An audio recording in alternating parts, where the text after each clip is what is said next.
बांगलादेशात शेख हसीना यांची सत्ता गेली आणि त्यानंतर मोहम्मद युनूस यांचं अंतरिम सरकार आलं. यानंतर जर बघायला गेलं तर हिंदूंविरोधात अत्याचाराच्या घटना असतील, मंदिरांवरील हल्ले असतील, या सगळ्या घडामोडी वाढत असताना आज बांगलादेश आता एका नव्या संकटात सापडलाय. आणि या संकटातून बाहेर पडण्यासाठी बांगलादेशला आठवण झाली आहे ती म्हणजे आपल्या भारताची.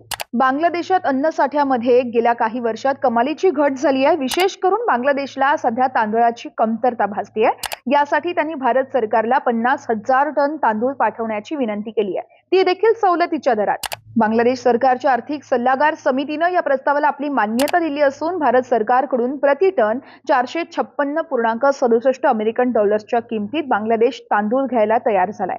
बांगलादेशच्या अन्नधान्य साठ्यात कमालीची घसरण होत तो 11.48 लाख टन इतका आलाय. या साठ्यात 7.42 लाख टन हा साठा तांदळाचा आहे.